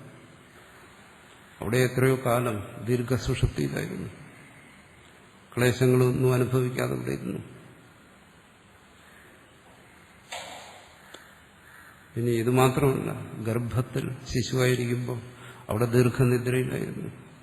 അവിടെ ഉണർവ് വന്നിട്ടുണ്ട്, എന്നാലും ദീർഘനിദ്രയിലായിരുന്നു. ആ ദീർഘനിദ്ര സ്വരൂപസ്ഥിതി ജീവന് സഹജമാണ്, അത് ഉണ്ടായേ തീരും. ചിലപ്പോൾ നമ്മുടെ കർമ്മം, പുണ്യം അതിനെ സഹായിച്ചില്ലെങ്കിൽ കുറച്ച് ബുദ്ധിമുട്ടുകളുണ്ടാകാം. എന്നാലും ആ ജീവൻ അതിലൂടെ കടന്നു വന്നേ തീരൂ. പ്രകൃതിയുടെ നിയമമാണ്, ഈശ്വരന്റെ നിയമമാണ്. അതുകൊണ്ട് അതിനെക്കുറിച്ച് നമ്മൾ വ്യാകുലപ്പെടേണ്ട കാര്യമില്ല. സുഷുപ്തിയുടെ ദാർഢ്യം, സുഷുപ്തിയുടെ ദൈർഘ്യം, ഇതൊന്നും സ്വസ്ഥതയുടെ അളവ് പോലല്ല. മറിച്ച് സ്വസ്ഥതയുടെ അളവ് പോലെന്താണ്? ജാഗ്രതത്തിലെ ആ ബോധം. അത് ഇനി സ്വന്തം സുഷുപ്തി ഇല്ലെങ്കിൽ അന്യന്റെ സുഷുപ്തി നോക്കാനാണ്. സ്വാത്മദൃഷ്ടിയിലും പരദൃഷ്ടിയിലും മുമ്പ് ഈ കാര്യം രണ്ടു തരത്തിലും ചർച്ച ചെയ്തു. അതുകൊണ്ട് പറയുന്നു ഇന്നത്തേഷ സ്വാഭയേ. ഇവിടെ ആ സുഷുപ്തി എന്ന് പറയുന്നതിന് ഉള്ളൊരു വിശേഷതയല്ല. മുമ്പ് നമ്മൾ ഈ കാര്യം ചർച്ച ചെയ്തിട്ടുണ്ട്. അതിൽ ആവശ്യത്തിൽ കൂടുതൽ കയറി മുറുകെ പിടിക്കരുത്. എത്ര ആവശ്യമുണ്ടോ അത്ര മാത്രം അതിൽ നിന്ന് ഗ്രഹിക്കാവൂ.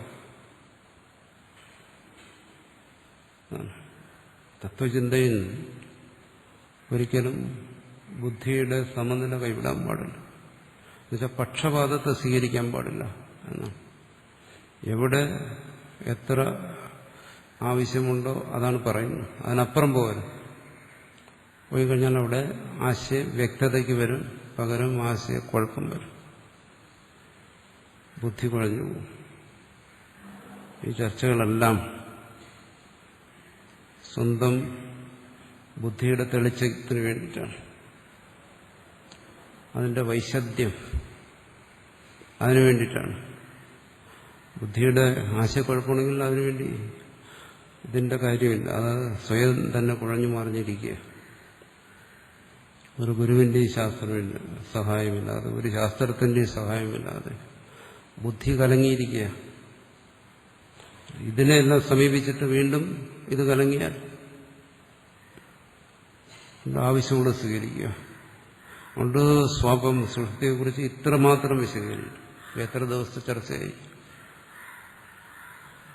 എന്നിട്ടും പറയുന്നു, ഇവിടെ പറയുന്നു തേഷാ സ്വപ ഏവ വിപരീത.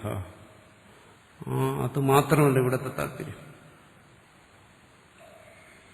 ഉറക്കത്തെ പഠിപ്പിക്കാൻ വേണ്ടിയിട്ടല്ല അധ്യാത്മശാസ്ത്രം, അത് ഉണരാൻ വേണ്ടിയിട്ടുള്ളതാണ്.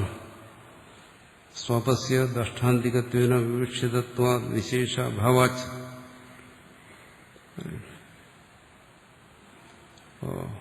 ഇവരുടെയൊക്കെ സുഷുപ്തി നമ്മളതിനൊരു ദൃഷ്ടാന്തമായിട്ടില്ല, ദാഷ്ടാന്തികമായിട്ടെടുക്കുക. ദാഷ്ടാന്തികം എന്ന് വെച്ചാൽ സ്വരൂപസ്ഥിതി എന്ന് മാത്രം എടുക്കുക. ഇവിടെ ഗ്രഹിക്കാൻ പറ്റുന്നില്ല, മനസ്സിവിടെ കലങ്ങിയിരിക്കുന്നു. ഇവിടെ അഹന്തയില്ല, മമതയില്ല, ദേഹാത്മബുദ്ധിയില്ല എന്നെല്ലാം നമുക്ക് പറയാം. പക്ഷെ അതൊന്നും സംഭവിക്കുന്നില്ല. ഇത് പറയുന്നു, ഈ പറയുന്നതിനോടൊപ്പം ഇതെല്ലാം ഉണ്ട്. ഇവിടെ ആ വിവേകം ഉണരുന്നതിന് തടസ്സമായിരിക്കുന്ന വിവേകത്തൻ. പിന്നെ ഒരു വായു ദാഷ്ടാന്തികം. എന്തിനു വേണ്ടിയാണോ ഉദാഹരണം പറയുന്നത് അതിനാണ് ദാഷ്ടാന്തികം എന്ന് പറയുന്നത്. ഉദാഹരണത്തിന് ദൃഷ്ടാന്തം എന്ന് പറയും. ആ ദാഷ്ടാന്തികത്തെ സ്വീകരിക്കുക. ഈ ജാഗ്രതത്തിലെ മനനത്തിനു വേണ്ടി, വിവേകത്തിനു വേണ്ടി, വിശേഷാഭാവാച്ച അവിടെ വിശേഷങ്ങളൊന്നുമില്ല. ഈ മൂന്നുപേരും അവിടെ എത്തിയത് ഒരു സ്ഥാനത്ത് തന്നെ. ശിശു സുഷുപ്തിയിലെത്തിയതും മഹാരാജാവ് എത്തിയതും ഇവിടെ ആത്മജ്ഞാനി എത്തിയതും ഒരിടത്ത് തന്നെ.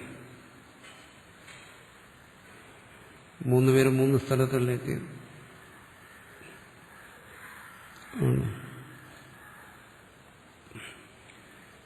ജ്ഞാനിയുടെ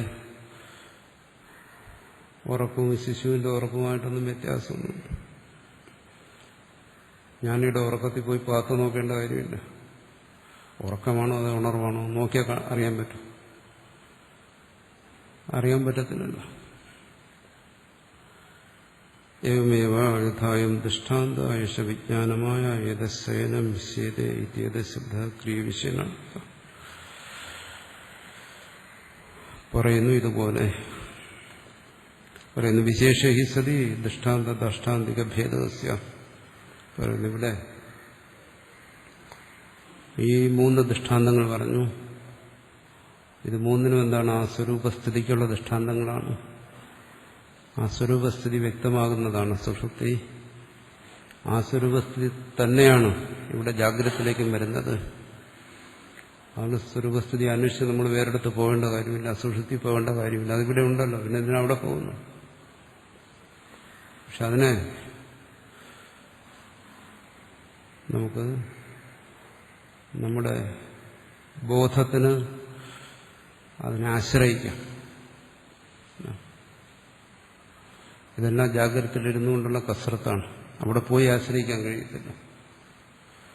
അതുകൊണ്ട് ഇവിടെ നമുക്കൊരു ഭേദമുണ്ട്. അവിടെ എൻ്റെ അവസ്ഥ മറ്റൊന്നായിരുന്നു, ഇവിടെ ഇതെന്റെ അവസ്ഥ വേറൊന്നാണ്. ഇവിടെ സ്വസ്വരൂപത്തെ, ബോധത്തെ തെളിയിച്ചെടുക്കുന്നതിന് അതിനെ ആശ്രയിക്കുന്നു എന്നേ ഉള്ളൂ. സുഹൃത്തെ ഇങ്ങോട്ട് കൊണ്ടുവരാനോ ഇതിനെ അങ്ങോട്ട് കൊണ്ടുപോകേണ്ട ആവശ്യമൊന്നുമില്ല. കാരണം രണ്ടിടത്തും സ്ഥിതി ചെയ്യുന്ന ഒരാൾ തന്നെ. അതാണിവിടെ എങ്ങനെയാണ് ശ്രുതി അവസാനിപ്പിച്ചത്? ശൈതമേവ ഏഷ ഏതത് ശേതേ. അങ്ങനെ അവൻ സ്വസ്ഥനായി സ്വരൂപസ്ഥിതനായിരിക്കുന്നു. അപ്പോൾ ആ ജീവൻ അജാതശത്രു ഗാർഗ്യനോട് പറയുകയാണ്, ഇതാ ഇവിടെ കണ്ടല്ലേ ഒരുത്തൻ കൂർക്കം വലിച്ച് ഉറങ്ങുന്നത്, അവന്റെ പ്രാണങ്ങളെല്ലാം ഉണർന്നിരിക്കുന്നു, അവന്റെ നാഡികളിലൂടെ അവന്റെ വിശേഷ വിജ്ഞാനത്തെ, ജാഗ്രത് പ്രജ്ഞയെ അവൻ സങ്കോചിപ്പിച്ചിരിക്കുന്നു. അവനെ പറയുന്നു സുഷുപ്തൻ, അവൻ സ്വരൂപസ്ഥിതനായിരിക്കുന്നു. അവിടെ നീ എവിടെയായിരുന്നു എന്നുള്ള ചോദ്യത്തിന് ഉത്തരം പറഞ്ഞാണ്. അവിടെ നീ നിന്റെ സ്വസ്വരൂപത്തിലായിരുന്നു എന്ന് പറയുന്നു.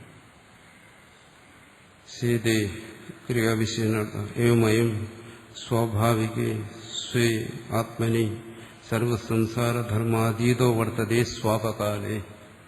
ഇനി ഇതിനെന്തെങ്കിലും സംശയമുണ്ടോ? എന്തെങ്കിലും ഒരു സംശയം കടന്നു വരുന്നതിന് എന്തെങ്കിലും പഴുതുണ്ട് അതിനകത്ത് പറയുന്നു സ്വാപകാലേ. അത് നിന്റെ സുഷുപ്തിയെ നിനക്ക് മനസ്സിലാക്കുന്നതിന് ബുദ്ധിമുട്ടുണ്ടെങ്കിൽ തൽക്കാലം അത് വിടുക. അന്യന്റെ ഒന്നും മനസ്സിലാക്കാൻ ശ്രമിക്കുക. എന്താണ് അവിടെ? എന്താണ് അയം, ഈ ജീവൻ, അതുമാര് ആ വിജ്ഞാനമയനായവൻ. അവിടെ പറഞ്ഞല്ലോ, ഇവിടെ ഇരിക്കുന്നവനല്ല, ആ വിജ്ഞാനസ്വരൂപനായിരിക്കുന്നവൻ. ഇവിടെ ജ്ഞാനിയായി മാറേണ്ടവൻ അവിടെ ജ്ഞാനസ്വരൂപനായിരിക്കുന്നു, വിജ്ഞാനമയനായിരിക്കുന്നവൻ. സ്വാഭാവിക സ്വസ്വരൂപത്തിൽ, സ്വഭാവം എന്ന് പറഞ്ഞ സ്വരൂപം, സ്വസ്വരൂപത്തിൽ സ്വേ ആത്മനി, സ്വാഭാവികം എന്നുള്ളതിനെ വിശദീകരിക്കുകയാണ്. സ്വസ്വരൂപത്തിൽ, സ്വസ്വരൂപത്തിൽ എന്ന് പറഞ്ഞാൽ ഇവിടെയും സ്വസ്വരൂപമാണ്. എന്താ പ്രത്യേകത? അവിടെ സർവ സംസാരധർമ്മ അതീതോ, സർവസംസാരധർമാതീതനായി. അതിവനെ പഠിപ്പിക്കേണ്ട കാര്യമില്ല. സർവ സംസാരധർമ്മ അധീനനായി ഇപ്പൊ കഴിയും.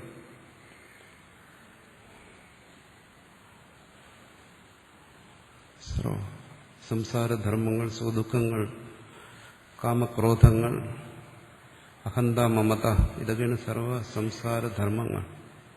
ഇതിന് അധീനനായി അവൻ കഴിയുന്നു. അവിടെ സർവസംസാരധർമ്മങ്ങൾക്കും അതീതനായിരിക്കുന്നു, സ്വസ്ഥനായിരിക്കുന്നു, സ്വച്ഛമായിരിക്കുന്നു. അപ്പോൾ ആ സ്ഥാനത്തെക്കുറിച്ച് എവിടെയെങ്കിലും എന്തെങ്കിലും വായിച്ചിട്ട് ആരെങ്കിലും എന്തെങ്കിലും പറയുന്നത് കേട്ടിട്ട് വേണ്ടാത്ത ചിന്തകളൊന്നും കൊണ്ടുവരരുത് എന്നാ പറയുന്നത്. സ്വസ്വരൂപത്തെ തന്റെ ഭാവന കൊണ്ട്, തന്റെ സങ്കല്പങ്ങൾ കൊണ്ട്, തന്റെ തുച്ഛമായ അറിവ് കൊണ്ട് കളങ്കപ്പെടുത്തരുത്. അത് സ്വസ്ഥമായിരിക്കല്ലേ. നിങ്ങളെന്തിനാ അവിടെ അതിനെ കളങ്കപ്പെടുത്താൻ പോകുന്നു? നിങ്ങളുടെ അജ്ഞാനം, അവിദ്യ, ഇത്തരം സംഭാവനകളൊക്കെ എന്തിനാ അവിടെ ചെയ്യുന്നു? അത് സർവസംസാരധർമ്മ അതീതനായിരിക്കുന്ന ഒന്നിനെന്തിനാ സംസാരധർമ്മങ്ങളെ ആരോപിക്കുന്നു? ആരോപിക്കേണ്ട കാര്യമില്ല. അങ്ങനെ ആരോപിക്കാതിരുന്നാൽ മാത്രമേ ഈ ജാഗ്രതത്തിൽ ഈ തത്വത്തെ ബോധിക്കാൻ കഴിയും. അത് നിർബന്ധമാണ്, കൂടിയേ തീരും. സ്വപകാലത്തിൽ സ്വസ്വരൂപത്തിൽ ഉള്ള സംസാര നിർമുക്തി അതിനെ ജാഗ്രതത്തിൽ ബോധിക്കണം. തിരിച്ചായാലോ, സ്വപകാലത്തിൽ ഏതെങ്കിലും ഒരു സംസാരധർമ്മം, അങ്ങേറ്റം പറയുന്ന അജ്ഞാനമോ എന്തിനെങ്കിലും അവിടെ കൂട്ടിച്ചേർത്താൽ ജാഗ്രതത്തിൽ അതിനെ ഒഴിവാക്കാൻ കഴിയാതെ വരും. ജാഗ്രതത്തിൽ സംസാര നിർമുക്തമായ ഒന്നിനെക്കുറിച്ചുള്ള സങ്കല്പം പിന്നെ എങ്ങനെ ഉണ്ടാക്കും? അങ്ങനെ ഒരു ബോധം എങ്ങനെ ഉണ്ടാകും? ഉണ്ടാകത്തില്ല. അതുകൊണ്ട് ഇവിടെ ശ്രുതി നേരിട്ട് ബോധിപ്പിക്കുന്നു, ആ സർവ സംസാരധർമാതീതനായി വർത്തിക്കുന്നു. സ്വപകാലത്തിൽ ആ ബോധത്തിൽ ആണ് ജാഗ്രതത്തിൽ ഈ അവിവേകം നശിക്കുന്നത്.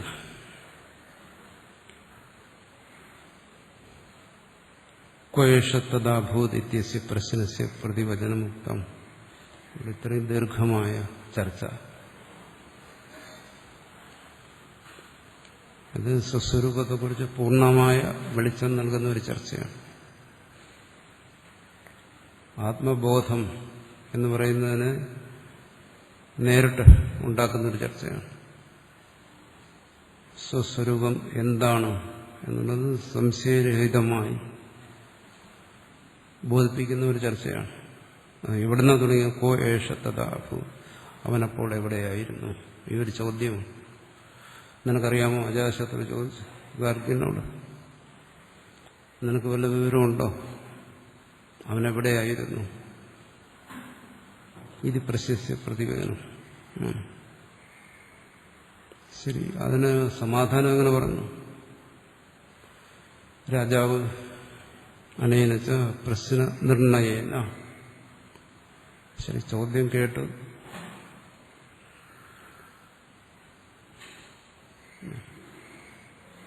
ചോദ്യം കൂടിയേ തീരൂ. ഇവിടെ പൂർവപക്ഷങ്ങളില്ലാതെ സിദ്ധാന്തത്തിൽ എത്തിച്ചേരാൻ കഴിയത്തില്ല. സംശയമില്ലാത്തവന് സംശയം എങ്ങനെ ദൂരീകരിക്കും? മൂഢന് വിചാരം സാധ്യമല്ല, കാരണം അവന്റെ ഉള്ളിൽ ഒരു സംശയവും വരത്തില്ല. എങ്ങനെയാണ് സുഷുപ്തനിൽ വിചാരം സംഭവിക്കാത്തത്? അല്ല, മൂഢനും വിചാരം സംഭവിക്കത്തില്ല. വിചാരം എവിടെ സംഭവിക്കുന്നു? ജിജ്ഞാസ. അത് വിവേകദാർഢ്യത്തിന്റെ പ്രാരംഭമാണെന്ന് പറയും. അവിടെ മുതൽ വിവേകം ദൃഢമാകാൻ തുടങ്ങുന്നു. എപ്പോ ഒരുവന്റെ മനസ്സിൽ സംശയം ആരംഭിക്കുന്നു, അപ്പോൾ എപ്പോ ഒരുവന്റെ മനസ്സിൽ പൂർവപക്ഷം ഉദിക്കുന്നുവോ അപ്പോൾ അവന്റെ വിചാരം ദൃഢപ്പെടാൻ വേണം. പക്ഷെ അത് തനിയെ ദൃഢപ്പെടത്തില്ല.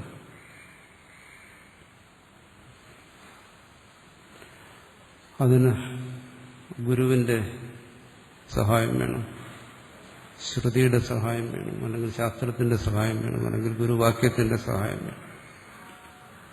അതാണ് പ്രതിവചനം എന്ന് പറയുന്നത്. പ്രശ്നം തന്റെ സ്വന്തം വക, പ്രതിവചനം ഗുരുവിന്റെ വക. ഇത് രണ്ടും കൂടെ ചേർന്നാണ് മുമ്പോട്ടുള്ള പോക്ക്. അതിനെ നമ്മൾ സാങ്കേതികമായി ശാസ്ത്രീയമായി പറയും പൂർവപക്ഷം സമാധാനം എന്ന് പറയും. ഇത് അദ്വൈതത്തിന്റെ വഴിയാണ്. വിചാരത്തിന്റെ വഴിയാണ്. അതെപ്പോഴും ശ്രദ്ധിക്കണം, മനസ്സിലാക്കേണ്ട കാര്യമാണ്. വിചാരം ഒരിക്കലും കൽപ്പനയല്ല, വിചാരം ഒരിക്കലും ഭാവനയല്ല. ഭാവനയിൽ നമുക്ക് എവിടെയും എത്തിച്ചേരാം. അത്യന്തം മൂഢനും ഭാവനയുണ്ട്.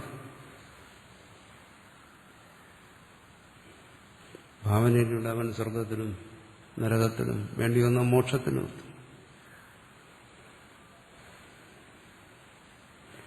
അത് നിഷ്പ്രയോജനമാണ്. പലപ്പോഴും നമ്മളുടെ അറിവിന്റെ സമ്പാദനം എന്ന് പറയുന്നത് ഭാവനയുടെ ലോകമാണ്.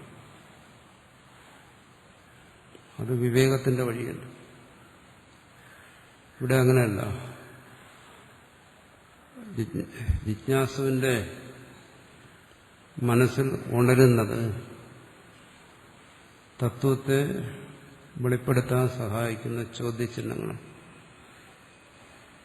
അതിന് സമാധാനം കൂടിയേ തീരും. അതാണ് ഇവിടെ പറയുന്നത് പ്രശ്ന നിർണയേന എന്നുവെച്ചാൽ പ്രശ്നത്തിന്റെ പ്രതിവചനത്തിലൂടെ.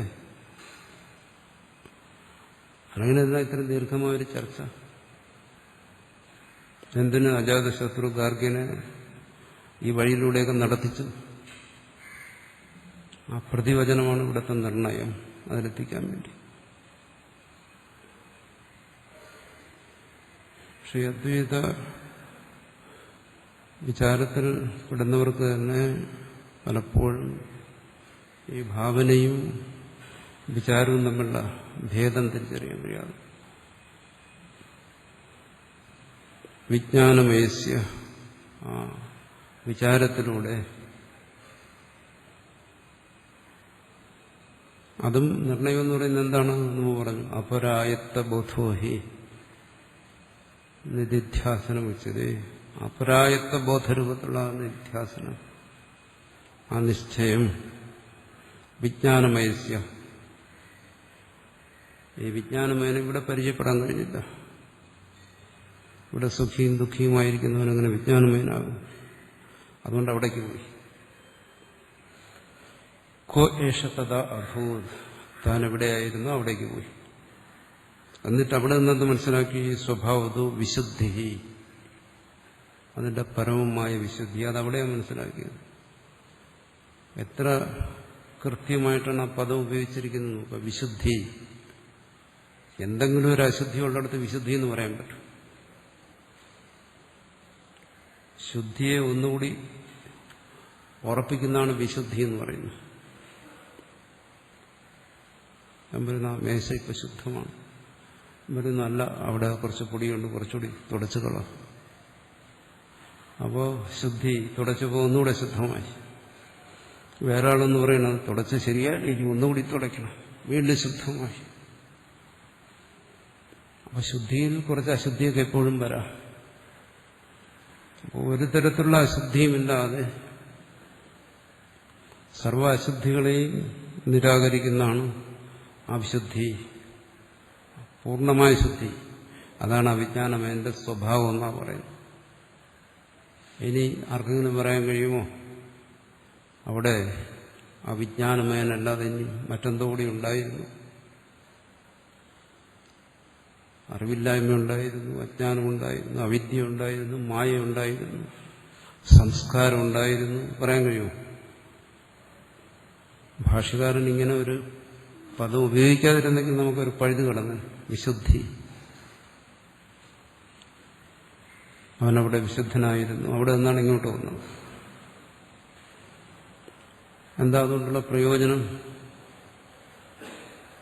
അസംസാരിത്വം. അതിവിടേക്ക് വേണ്ടി പറയുകയാണ്. അവിടെ വിശുദ്ധനായിരുന്നു, അവിടെ അസംസാരിയുമായിരുന്നു. അവിടെ അവന് സംസാരധർമ്മങ്ങളൊന്നും അവനെ ബാധിച്ചിരുന്നില്ല, ജനന മരണം അവനെ ബാധിച്ചിരുന്നില്ല, സ്വദുഃഖങ്ങൾ ബാധിച്ചിരുന്നില്ല. ആ വിശുദ്ധിയെ ഈ ജാഗ്രതത്തിലെ ബോധം കൊണ്ട് ഗ്രഹിക്കാൻ കഴിഞ്ഞാൽ ആ ഗ്രഹിക്കുന്നവൻ വിശുദ്ധനാണ്. അവനെവിടെയാ സംസാരധർമ്മങ്ങൾ ബാധിക്കുന്നു?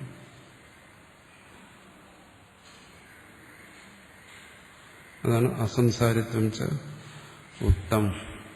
അങ്ങനെ ഇവിടെ അസംസാരിത്വത്തെ പറഞ്ഞു കഴിഞ്ഞു. കോ ഏഷ തഥാ അഭൂ എന്നുള്ള പ്രശ്നത്തിന്റെ സമാധാനം. നമ്മളാ ചോദ്യം തന്നെ മറന്നു.